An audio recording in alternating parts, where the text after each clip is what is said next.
Assalamualaikum warahmatullahi wabarakatuh. Ketua LPP tanggalnya sih. Alhamdulillahirabbil alamin wa bihi nasta'in ala umuri dunya waddin. Wassalatu wassalamu ala asrofil anbiya'i wal mursalin sayyidina wa maulana Muhammadin wa ala alihi wa sahbihi ajma'in, amma ba'du.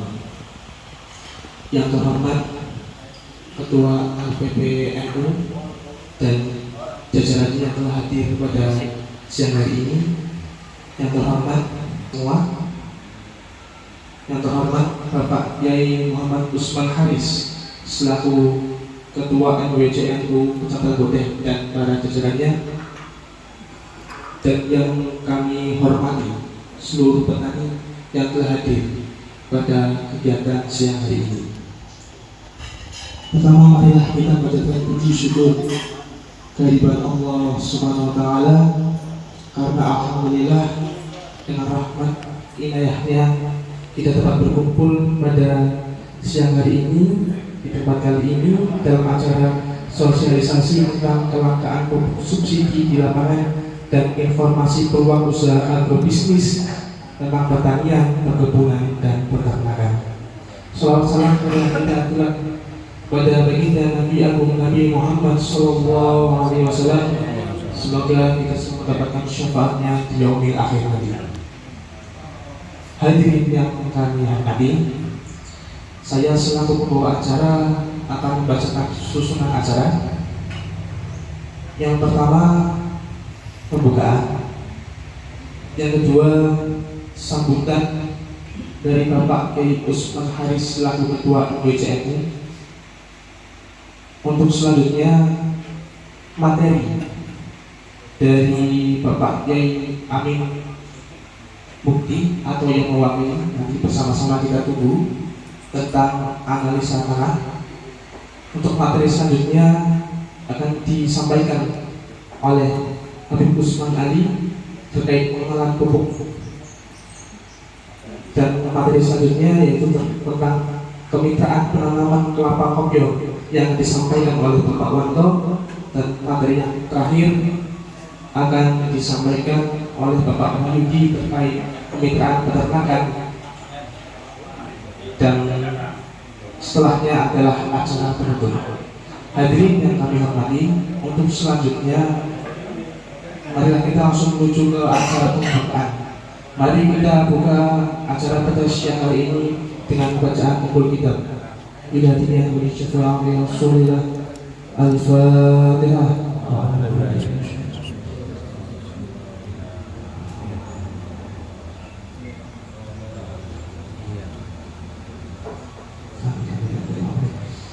Lanjut acara yang kedua, yaitu sambutan dari Bapak Yai Muhammad Usman Haris. Kepada beliau mau tempat kami persilahkan. Bismillah, alhamdulillah, wassalatu wassalamu ala rasulillah Sayyidina wa habibina wa maulana Muhammad ibn Abdillah wa ala alihi wa sahbihi wa mawalah, amma ba'du. Hadratal kiram wal muhtaram, para alim, para yai yang senantiasa kami harapkan mauidhah dan barokah doa restunya yang kami hormati beliau Bapak Habib Usman Ali dari produsen Rock Fosfat pupuk Rock Fosfat yang alhamdulillah berkenan hadir di majelis ini. Segenap jajaran pengurus NWC NU Kecamatan Bodeh hadir dari Suriah, Bapak Kiai Haji Abdul Malik dari jajaran Tanfidiyah, dan juga teman-teman kami Bapak Haji Subedi, Bapak Kiai Warozi, dan semuanya saja yang tidak bisa kami sebutkan satu persatu. Semuanya saja dari para bapak pengurus ranting dan juga petani-petani Nahdlatul Ulama di wilayah Kabupaten Pemalang, utamanya di Kecamatan Bodeh. Bismillahirrahmanirrahim. Assalamualaikum warahmatullahi wabarakatuh. Alhamdulillahirabbil alamin, wassalatu wassalamu ala asrofil anbiya'i wal mursalin wa ala alihi wa sahbihi ajma'in. Hadirin kiram, para alim, para ulama ingkang Allah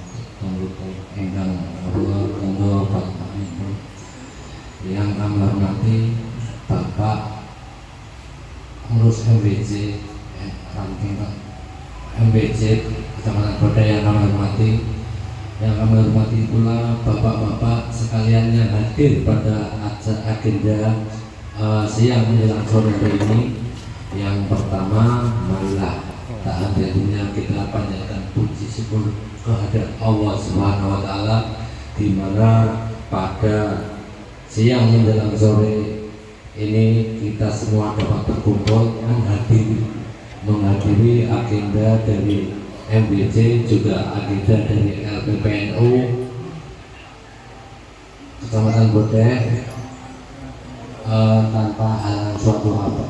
Yang kedua, salawat dan salam semoga selalu dilimpahkan pada junjungan kita Nabi besar Muhammad Sallallahu Alaihi Wasallam. Semoga Allah kita menjadi umat yang diakui dan mendapatkan syafaatnya di yaumul akhir. Amin amin amin. Kepada yang kita hormat, kami persilakan. Assalamualaikum warahmatullahi wabarakatuh. Allahumma shalli ala sayyidina Muhammad wa ala ali Muhammad. Hamdan katsiran thayyiban mubarakan. Terima kasih atas waktu kehadiran Bapak Kiai, para masyayikh, terutama Sohibul atas waktunya. Sebetulnya hanya sedikit yang kami sampaikan, mungkin lebih banyak ditanya jawab ya, karena waktunya ini sudah jam 2 ya, di poin-poinnya aja. Sebetulnya kami berikan sangat mudah Pak ya, cuma kita harus menyimak pupuk itu apa aja.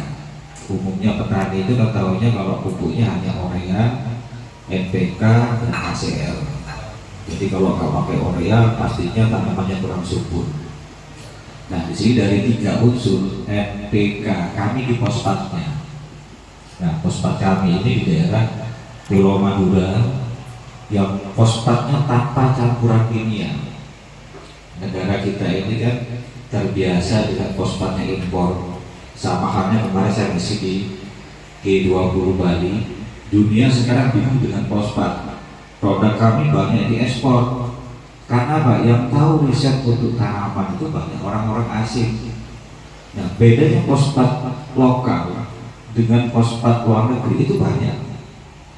Kalau fosfat lokal, fosfatnya tinggi, kalsium tinggi. Karena 2 unsur ini diperlukan tanaman. Jenengan hambur tiap kali sebelum tanam pastinya mungkin pakai urea ya. Yang bisa dikatakan bahwa urea itu semua khusus untuk tanaman yang lain hanya mikro. Jadi hal ini sebetulnya ada benar ada salahnya ya, karena fungsinya N ini hanya untuk hijau daun. Petani kita kan banyak kurang paham. Selama ini saya yakin jenengan belum tahu kalau padi, jagung atau tanaman bulanan itu menghasilkan berapa. Karena kebanyakan petani ini kan, mohon maaf, jangan tersinggung, belum tahu hasilnya berapa. 1 hektar padi berapa, 1 hektar jagung berapa. Yang tahunya kalau daun hijau itu subur, padahal belum tentu. Kuncinya itu kan di buah hasilnya, padinya. Sebetulnya kalau bisa lihat dari batang sudah ketahuan. Kalau batang sudah kokoh, akar sudah kokoh, bisa banyak, itu pasti tanamannya subur. Disitulah fungsinya P, karena fungsinya fosfat ini memperbanyak akar, memperbesar batang dan buah. Kalau hijau daun itu dapat dari nitrogen atau urea atau ZA. Padahal unsur N di alam sudah ada. Dengan penggunaan hayati mungkin dengan DOC bisa, dengan pakai dengan pola kompos bisa, gampang sekali dengan kotoran ayam atau kotoran sapi. Itu bisa mengontrol N. Jadi kita ini nggak perlu bingung dengan kelangkaan pupuk, kalau nggak ada urea nggak tanam. Padahal saya boleh berargumen bahwa jenengan mau nggak kalau kasih hambur urea di kala generatif? Jenengan sudah keluar padi ya, berkata dikasih urea. Saya yakin petani nggak bakal mau, karena fungsi urea itu hanya untuk star hijau daun. Jadi kalau mau dipakai urea, nggak lebih dari 50 kilo per hektar. Itu digunakan 15 hari setelah tanam. Itu harusnya kalau mau dicampur bisa, tapi hanya 50 kilo aja, nggak boleh lebih. Pertama, jenengan pakai produk yang tepung. Karena apa? Dengan banyaknya jenengan kasih pupuk-pupuk kimia, pastinya tanah munculnya residu, jadi asam. Karena selama ini kan banyak pupuk yang beredar itu pupuknya hanya untuk tanaman, bukan untuk memperbaiki tanah. Nah, kalau tanahnya sekarang nggak subur, nggak mungkin tanamannya subur. Betul nggak, Pak? Jadi pertama itu diolah dulu tanahnya. Pertama pH asamnya juga harus netral, paling nggak di angka 6. Yang kedua harus lembur. Yang paling penting makanan tersedia di awal. Jadi setelah dihambur fosfat kurang lebih 7 hari jenengan tanam padi atau jagung. Setelah itu boleh jenengan campur dengan urea kalau ada. Kalau nggak ada jenengan boleh campur dengan produk kami yang granul di 15 hari AST. Nanti ada anjuran dari kami. Jadi nggak perlu jenengan fokus dengan yang kalau nggak ada urea pastinya nggak subur. Karena fungsi N itu sebetulnya bukan pupuk, hanya membantu hijau daun. Jenengan kan hanya lihat hasil akhirnya. Kalau padi itu yang penting kan hasilnya, Pak. Jadi kalau kemudian fosfat 1, rendemen bobot pasti nambah. Dan nggak ada pecah, brokernya nggak ada. Itulah fungsinya P. Jadi jenengan kalau umpamanya tidak ada urea, hanya pakai kompos atau yang ada mungkin sekarang lebih banyak beredar gitu. Produk-produk POC itu bisa, asalkan ada P-nya. Karena untuk semua tanaman dari mulai akar sampai buah itu hanya unsur P. Jadi kalau itu diterapkan insya Allah optimal. Jadi kemudian pemakaian fosfat alam jangan dicampur dengan produk-produk yang sudah ada. Umpamanya pakai POC bisa, jangan pakai organik yang sudah kayak kompos atau pupuk hayati juga bisa. Itu lebih optimal daripada pemakaian kimia. Dan lambat laun lahan jenengan jadi lahan organik. Itu pun nambah dari hasil tanaman jenengan yang mungkin semula harganya cuma 10-11 ribu, lambat laun mungkin jadi 15 sampai 16 ribu. Satu, harganya lebih tinggi. Yang kedua, bobotnya nambah. Padi, mohon maaf saya bahas padi dulu ya, karena agak sedikit lama di padi. Karena umumnya negara kita ini kan kebanyakan tanaman padi ya. Karena kita konsumsi padi, alhamdulillah kita nggak pengaruh dengan kelangkaan gandum di Eropa. Padi ini harusnya 1 hektar itu bisa menghasilkan 14 ton. 14 ton itu minimal, asalkan pertama tanahnya diolah dulu. Karena apa? Iklim tropis ini curah hujan tinggi itu mempengaruhi hasil tanaman juga. Yang jenengan lakukan selama ini kan kebanyakan semua kimia, ureanya kimia, SP36 yang jenengan sekarang langka juga kimia. Kalau di sini tuh ada banyak, ada pohon karet mungkin ya, jenengan bisa uji coba. Kalau masih ada SP36 yang BUMN, jenengan boleh ambil 1 sendok, jenengan hambur karet yang masih basah. Jenengan taruh di mangkoknya itu, aduk kurang lebih 10 detik, pasti beku. Pertanyaan sekarang, kenapa kok SP36 itu beku karetnya? Karena apa? Yang bikin pembekuan karet semua yang asam cuka bisa, atau SP36. Nah disitu kan kalau petani kan langsung lihat, oh ternyata kalau karet ini begunya karena asam. Nah bagaimana kalau ini digunakan untuk tanah? Penggunaan yang jenengan sekarang pakai dengan pola umpamanya masih ada SP itu bukan untuk menyubur, tanah itu melepuh. Karena dari luar negeri itu batuan fosfatnya beda dengan negara kita. Negara kita awalnya kebanyakan batuan kapur yang dihinggapi kotoran buruk jadi fosfat guano. Jadi kalau kamu ekspor ke negaranya orang itu guano fertilizer fosfat. Fertilizer bahasa Inggris artinya pupuk. Selama ini negara kita kan belum pernah ada yang ada saknya. Kirimnya itu murah karena itu bukan pupuk, dicampurlah dengan beberapa unsur kimia, dicampur dengan asam sulfat atau benda-benda yang bisa mengurai P. Itu kan harus diurai kalau diimpor. Nah pengurai ini jadi masalah karena pengurainya ini benda-benda asam. Berarti dari 3 hal, N, P sama K, semuanya kimia. Dampak kimia nggak bisa langsung, baru bertahun-tahun, 5 tahun, 10 tahun, 15 tahun baru munculnya banyaknya residu. Akhirnya petani ini bingung, bagaimana cara ngolahnya? Harusnya kalau tanah sudah subur, jenengan tanam apapun insya Allah pasti subur. Asalkan petani juga sering berinteraksi, sebetulnya pupuk ini seperti apa? Karena kadang-kadang pihak penyuluh juga kurang paham. Pak, anjuran harusnya seperti apa, dengan kelangkaan urea seperti apa, dan fungsi urea itu apa? Selama ini pernah nggak bapak-bapak tanya sama penyuluh fungsi urea itu apa? Belum pernah ada. Urea hanya star hijau daun. Pagi hari itu bapak-bapak, mohon maaf bukan menggurui, saya hanya sedikit ilmu aja. Urea itu mesti dihambur di pagi hari, karena pagi hari di fotosintesis matahari itu untuk kontrol hijau daun. Jenengan yang diperlukan hijau daun apa hasil tanamannya? Pastinya hasil. Jadi sekarang jenengan nggak usah bingung dengan kelangkaan urea. Kalau jenengan mau capek, jenengan bisa buat organik sendiri, atau memang sudah ada sekarang program-program dari mungkin dari koperasi mungkin ada binaan, dicampur dengan produk-produk kompos, produk-produk mohon maaf kotoran sapi atau kotoran ayam. Itu pun harus ada fosfatnya, karena organik itu kecil kandungannya. Yang subur mohon maaf hanya gulmanya. Kalau hanya pakai organiknya boleh pakai produk petroganik atau yang lain. Yang subur tanaman atau gulmanya? Gulmanya. Karena apa? Itu produk mikro, makronya nggak ada, makanannya nggak ada. Kalau dicampur antara organik dengan pupuk kita itu baru istimewa. Akarnya besar, batangnya besar, buahnya pasti optimal. Kalau jenengan mau dengan produk organik.